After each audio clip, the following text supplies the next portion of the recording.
بسم اللہ الرحمن الرحیم۔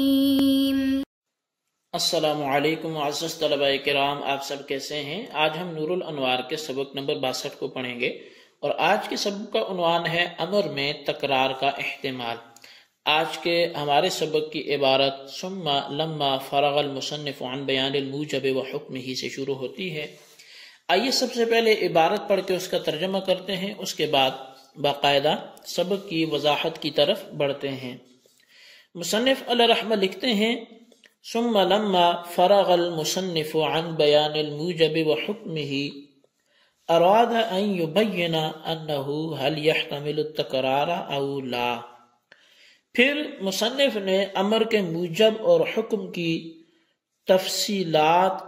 کے بیان سے فراغت پا کر یہ بیان کرنا چاہا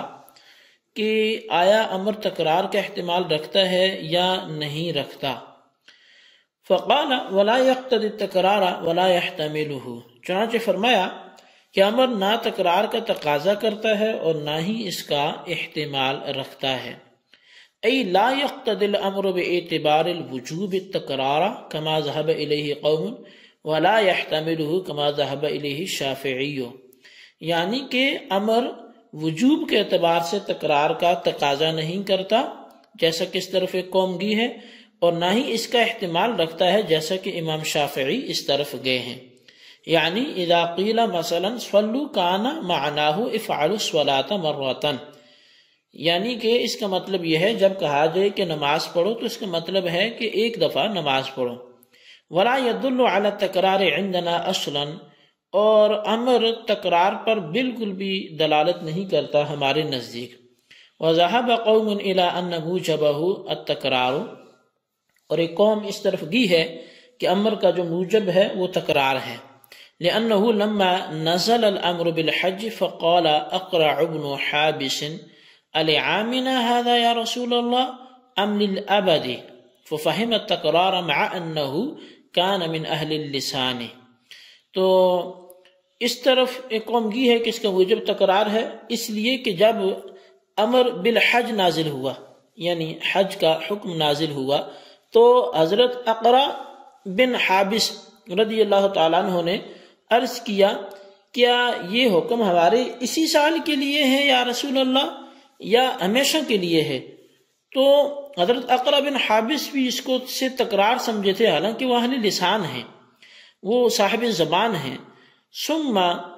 لما علم ان فيه حرجا عظیما اشکل علیہ فسأل، تو پھر جب انہوں نے دیکھا کہ اس میں تو حرج عظیم لازم آئے گا اگر ہر سال حج فرض ہو، تو بس ان پر یہ معاملہ مشکل ہوا تو انہوں نے سوال کر دیا۔ وذهب الشافعی رحمہ اللہ تعالی الى ان محتملہ التکرار، اور امام شافعی اس طرف گئے ہیں کہ امر کا جو محتمل ہے، یعنی اس میں جو احتمال ہے وہ تکرار کا ہے۔ لأن اضرب مختصر من اطلب منک ضربا، اس لیے کہ امام شافعی کے ہاں اضرب کا مطلب ہے اطلب منک ضربا، کہ میں تو اسے مار طلب کرتا ہوں۔ وہو ناکرۃ، اور جو ضربا ہے یہ ناکرہ ہے۔ والناکرۃ فی الاثبات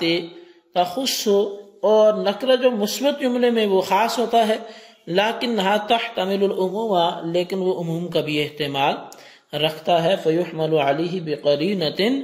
تقترن بہا، پس اس کو اسی پر محمول کیا جائے گا اس قرینے کے ساتھ جو اس کے ساتھ ملا ہوا ہے۔ والفرق بین الموجب والمحتمل ان الموجب یثبت بلا نیت والمحتمل یثبت بالنیت، اور موجب اور محتمل میں فرق کیا ہے؟ تو ان دونوں میں فرق یہ ہے کہ بے شک جو موجب ہے یہ بلا نیت ثابت ہوتا ہے، اور جو محتمل ہے وہ نیت کے ساتھ ثابت ہوتا ہے۔ وَدَلِيلُنَا سَيَأْتِي، اور ہماری دلیل ان قریب آئے گی۔ جی طلبہ کرام، یہ ہمارا آج کے سبق کی کچھ عبارت تھی اور اس عبارت کا ترجمہ تھا۔ اب آئیے اس کی وضاحت کی طرف بڑھتے ہیں۔ مصنف علیہ رحمہ امر کے موجب اور حکم کے بیان سے فراغت کے بعد اس کو بیان کرنا چاہتے ہیں اب اس معاملے کو کہ امر مطلق یعنی عموم، تکرار اور خصوص کی قرینے سے خالی تکرار کا احتمال رکھتا ہے یا تکرار کا احتمال نہیں رکھتا؟ اس بارے میں 3 مذہب ہیں۔ پہلا مذہب تو احناف کا ہے، چنانچہ احناف یہ کہتے ہیں کہ امر جو ہے یہ مطلق وجوب کے اعتبار سے نہ تکرار کا تقاضا کرتا ہے اور نہ تکرار و عموم کا احتمال رکھتا ہے۔ مثال کے طور پر اگر صلو نماز پڑھو کہا جائے تو اس کا مطلب یہ ہے کہ فعل صلاۃ ایک دفعہ بچا لاؤ۔ دوسرا مذہب ابو اسحاق اسفرائیلی وغیرہ ان حضرات کا ہے جو یہ کہتے ہیں کہ امر کا موجب ہی تکرار ہے، یعنی امر کا تقاضا جو ہے وہ تکرار کا ہی ہے اور اس پر دلالت کرتا ہے۔ اور تیسرا جو مذہب ہے وہ امام شافعی کا ہے اور وہ فرماتے ہیں کہ امر تکرار و عموم کا تقاضا تو نہیں کرتا، البتہ تکرار کا احتمال رکھتا ہے۔ احناف کی دلیل تو آئندہ ذکر کی جائے گی، اس لیے اس کے لیے آئندہ اسباق کا انتظار کریں، لیکن جو حضرات یہ کہتے ہیں کہ امر تکرار کا تقاضا کرتا ہے، ان کی دلیل یہ ہے کہ جب حج کا حکم نازل ہوا اور رسول اللہ صلی اللہ علیہ وسلم نے فرمایا یا ایھا الناس ان اللہ، کہ اے لوگو بے شک اللہ تعالیٰ نے تم پر حج کو فرض کر دیا ہے، تو حضرت اقرا بن حابس رضی اللہ تعالیٰ نے فرمایا کہ اللہ کے رسول ہمیں یہ بتائیے یا رسول اللہ، کیا ہم پر اسی 1 سال کا حج فرض ہے یا ہر سال کا حج فرض ہے؟ تو اب یہ کہنے والے کہتے ہیں کہ دیکھیے حضرت اقرا بن حابس باوجود یہ کہ وہ صاحب زبان ہیں مگر انہوں نے حج کے امر سے تکرار سمجھا، لیکن جب ان کو ہر سال حج فرض ہونے کی صورت میں امت کی دشواری کا خیال آیا تو رسول اللہ صلی اللہ علیہ وسلم سے استفسار فرما لیا، پوچھ لیا۔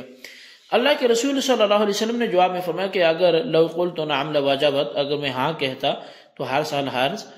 حج جو ہے وہ فرض ہو جاتا، اور اگر ہر سال حج فرض ہو جاتا تو تم نہ اس پر عمل کر سکتے، نہ اس کی ہمت یعنی اس کو بجا لانے کی طاقت رکھتے، تو حج ایک ہی مرتبہ فرض ہے اور اس سے زائد نفل ہے۔ اب اقرا بن حابس کا ہر سال کے بارے میں دریافت کرنا اس بات کی دلیل ہے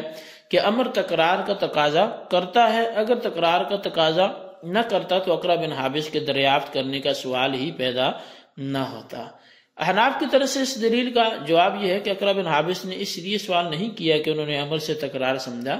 بلکہ یہ سوال اس لیے کیا کہ ان کو یہ بات معلوم ہے کہ تمام عبادات اسباب متقررہ کے ساتھ متعلق ہیں، جیسے نماز وقت کے ساتھ متعلق ہے، روزہ مہینہ رمضان کے ساتھ متعلق ہے، تو پس اقرا بن حابس نے دیکھا کہ حج بھی وقت کے ساتھ متعلق ہے، چنانچہ حج نہ اس وقت سے پہلے ادا کیا جا سکتا ہے نہ اس وقت کے بعد ادا کیا جا سکتا ہے، اور وہ وقت متقرر ہے، لہٰذا حج بھی ہر سال مقرر ہونا چاہیے، اور حج کا تعلق بیت اللہ سے بھی ہے اور بیت اللہ غیر متقرر ہے، لہٰذا حج مقرر نہ ہونا چاہیے۔ پس جب ان دونوں باتوں کی وجہ سے اقرا بن حابس پر حج کا معاملہ مشتبہ ہو گیا تو اقرا بن حابس رضی اللہ تعالیٰ عنہ نے رسول اللہ صلی اللہ علیہ وسلم سے دریافت کیا۔ بہرحال یہ بات ثابت ہو گئی کہ اقرا بن حابس نے امر سے تکرار نہیں سمجھا، اور جب امر سے تکرار نہیں سمجھا تو اس واقعے کو اس بات کی دلیل میں پیش کرنا بھی درست نہیں ہوگا کہ امر تکرار کا تقاضا کرتا ہے۔ اور امام شافعی جو یہ کہتے ہیں کہ امر تکرار کا احتمال رکھتا ہے، اس کی دلیل یہ ہے کہ صیغہ امر مثال کے طور پہ اضرب اگر بولا جائے تو اس کا مطلب ہوگا اطلب من کا ضربن، تو یہ اس کا اختصار ہے اضرب، یعنی طلب ضرب کے لیے اصل عبارت تو اطلب من کا ضربن ہے، لیکن اختصار کے طور پر اضرب کہا جاتا ہے، اور اطلب من کا ضربن میں ضربن نکرہ ہے، بس اس جملہ کا جو مختصر یعنی اضرب ہے وہ بھی ضربن نکرہ کو شامل ہوگا، اور نکرہ کلام مثبت میں اگرچہ خاص ہوتا ہے لیکن عموم کا احتمال رکھتا ہے، لہذا اضرب صیغہ امر میں عموم اور تکرار کا احتمال ثابت ہو گیا، اور جب صیغہ امر میں عموم اور تکرار کا احتمال ہے تو صیغہ امر کو عموم اور تکرار پر محمول کیا جا سکتا ہے بشرطے کہ متکلم اس کی نیت کرے یا اس پر کوئی قرینہ موجود ہو، کیونکہ موجب اور محتمل میں یہی فرق ہے کہ موجب بلا نیت ثابت ہو جاتا ہے اور محتمل نیت کے ساتھ ثابت ہو جاتا ہے۔ شارح نور الانوار ملا جیبن علیہ رحمہ کہتے ہیں کہ احناف کی دلیل اس بات پر کہ امر نہ تکرار کا تقاضا کرتا ہے اور نہ تکرار کا احتمال رکھتا ہے آئندہ ذکر کی جائے گی، بس آپ بھی انتظار کریں۔ تو اب یہ ہے بہرحال کہ یہ آج ہمارا جو سبق تھا امر کے موجب اور حکم کے بیان کے بعد اس کے تکرار کا تقاضا کرنے یا احتمال رکھنے یا نہ رکھنے کے حوالے سے تھا، اس لیے سبق کو بھی اچھی طرح سمجھیں اور اس کا خلاصہ اپنے رجسٹر پر ضرور لکھیں، بالخصوص ان سوالات کے جوابات دیں۔ سوال نمبر 1 یہ ہے کہ جن لوگوں کے ہاں امر کا موجب ہی تکرار ہے وہ کون ہیں؟ اور سوال نمبر 2 یہ ہے کہ احناف کا امر کے تکرار کا احتمال رکھنے یا نہ رکھنے کے حوالے سے کیا موقف ہے؟ تحریر کریں۔ اللہ تبارک و تعالیٰ سے دعا جو کچھ ہم نے پڑھا سنا اسے یاد رکھنے کی توفیق نصیب فرمائے، آمین بجاہ النبی الامین صلی اللہ علیہ وسلم۔